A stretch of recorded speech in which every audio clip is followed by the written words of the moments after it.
lock the doors, dim the lights, and step into the archive. I am the curator, and these are tonight's selections. I live on the 7th floor. At least, that's what the building directory says. The elevator only has buttons for 1 through 7. There is no 8th floor. I know that for a fact, because I checked. The first time it happened, I thought it was a glitch. I was coming home late from work. 11:48 p.m.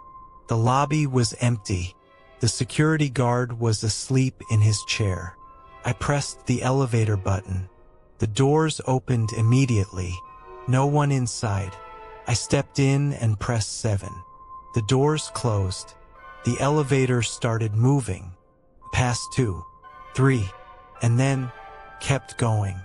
There was no number for 8. No light. No button. But I felt it rising, just slightly longer than it should. Then it stopped. The display still said 7.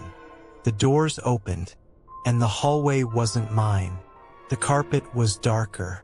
The lights were dimmer, and the air felt heavy. I didn't step out. I just stared. The layout looked similar. Same long corridor.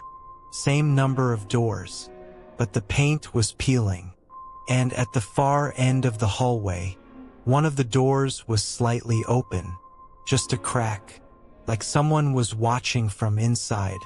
The elevator doors closed on their own. I hadn't pressed anything. When they reopened, I was on my normal floor. Bright lights. Clean carpet. My door exactly where it should be. I told myself I imagined it.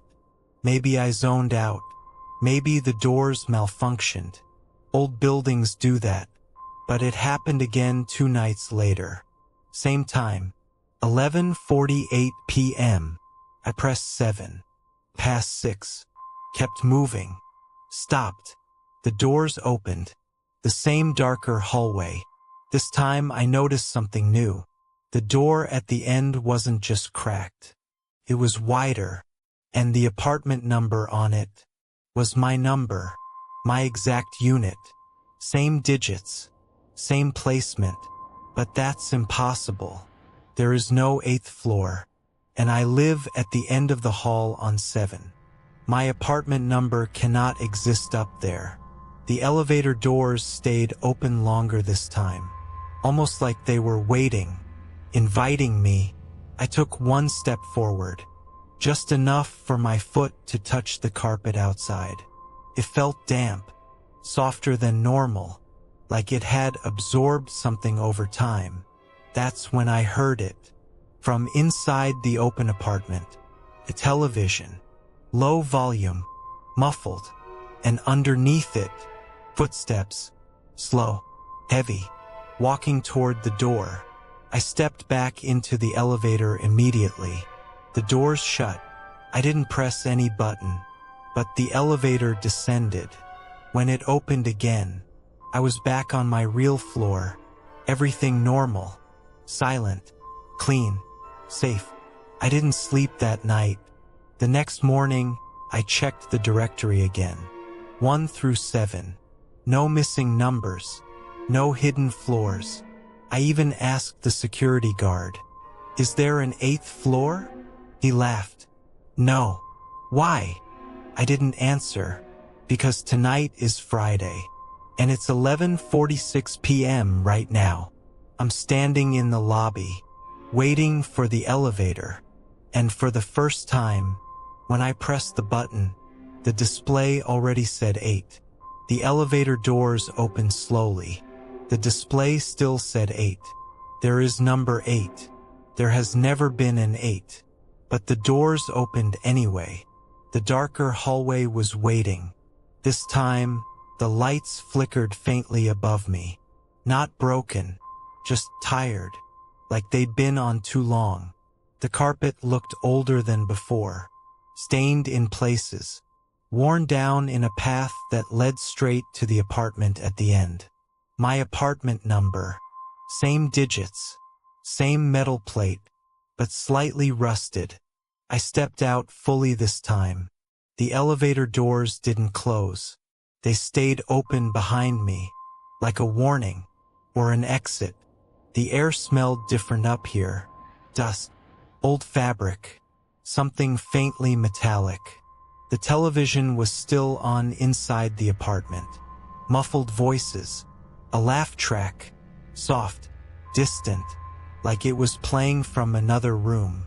I moved slowly down the hallway. Every step felt absorbed by the carpet. No echo, no sound. Halfway down, I noticed something that made my stomach tighten. The walls were lined with picture frames. They weren't there before. Small, identical black frames, each holding a photograph of me, not posed, not staged, just normal moments. Me unlocking my door, me checking my phone in the hallway, me stepping into the elevator, all taken from behind, from this floor, watching down, documenting.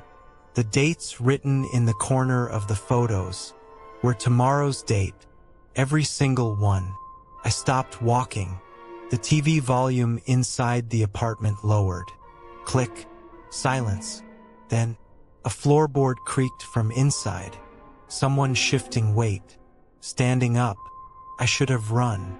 I know that now, but something pulled me forward, like gravity had shifted, like I belonged at the end of this hallway.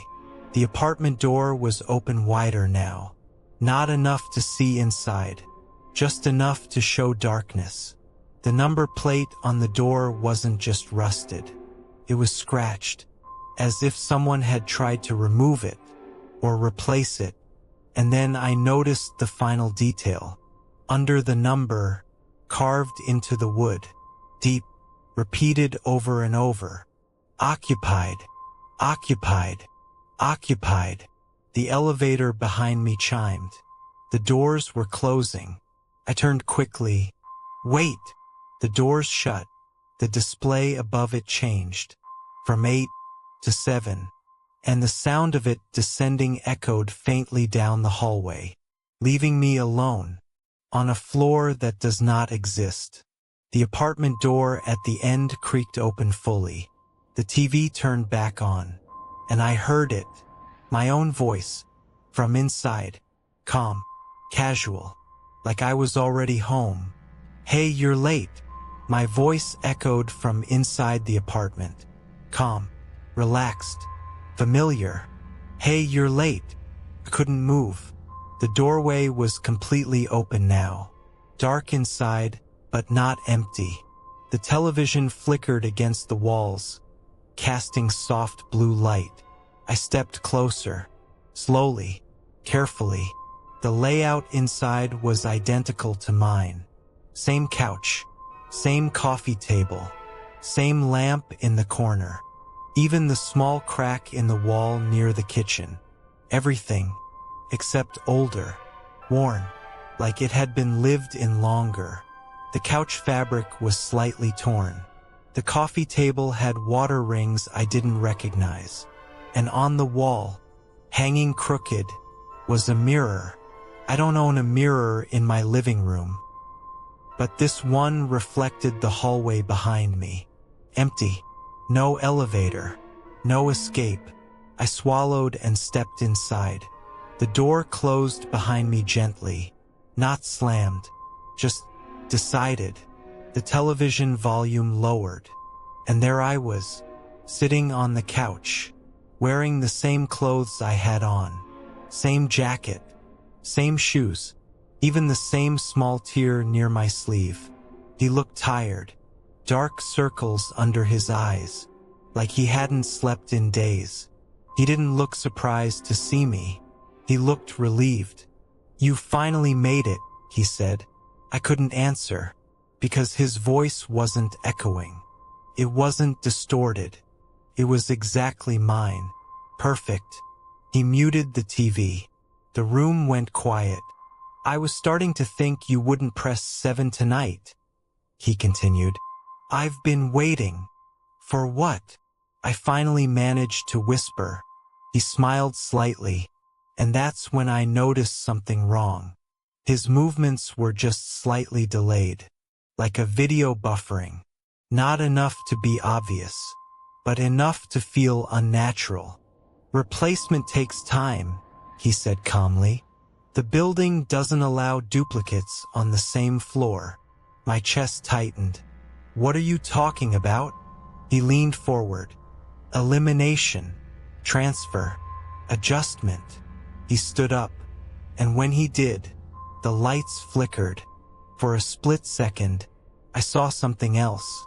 Not my face, not quite human, just for a fraction of a second. Then it was me again, normal, smiling. You live on the 7th floor, he said softly. I live on the 8th. There's always been an 8th. You just weren't ready to see it. The mirror on the wall shifted slightly, and I saw something behind my reflection. The hallway, but different. Empty frames, waiting for photos, future dates, tomorrow, the day after. The one on the couch stepped closer. You've been living in my apartment, he whispered, and I've been living in yours. Upstairs. My heart started racing. That doesn't make sense. It doesn't have to, he replied calmly. It just has to complete. The lights dimmed. The air felt heavier. The elevator ding echoed faintly somewhere far away, like it was arriving. For someone. He stepped closer, close enough that I could see his pupils. They weren't reflecting the TV light. They were reflecting me, standing exactly where he was, 1 second behind. You can go back down, he said gently. But if you do, he smiled wider. I come with you. The elevator ding sounded again. Closer, louder, and the apartment door slowly unlocked. By itself, the apartment door clicked open. The elevator ding echoed again. Waiting, he stood in front of me, smiling with my face, calm, patient, like this had already happened before. You have a choice, he said softly.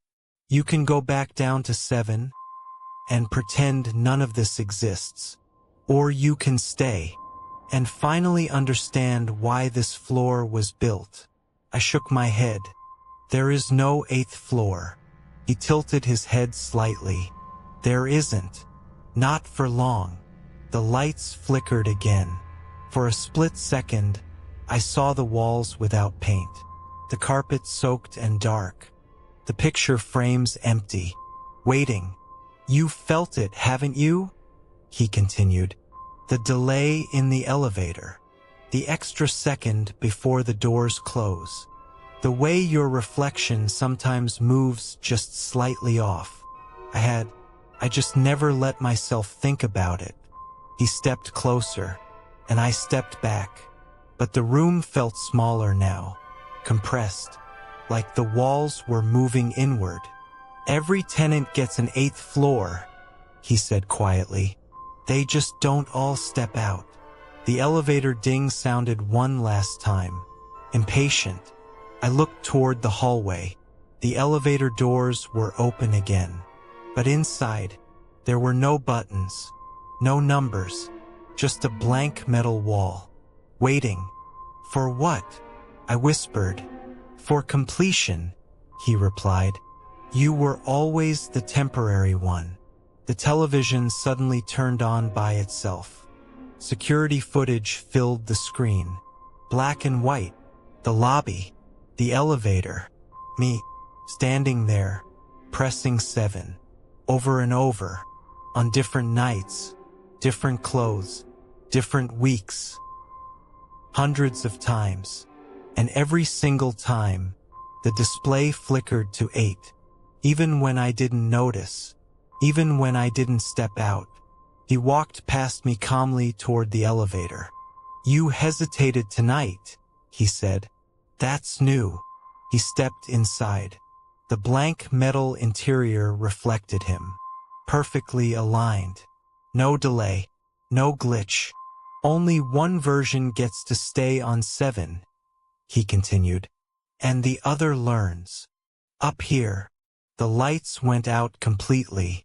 For a moment, total darkness. Then the emergency light flickered red. I was alone in the apartment. The couch empty, the TV off, the door open. I ran down the hallway, into the elevator. The doors slammed shut behind me. The display lit up again. 8, 9, 10, 11. It descended normally. When the doors opened, I was on my floor. Bright lights, clean carpet, my apartment door exactly where it should be. Everything normal, everything quiet. I rushed inside and locked the door, checked every room. Empty, safe.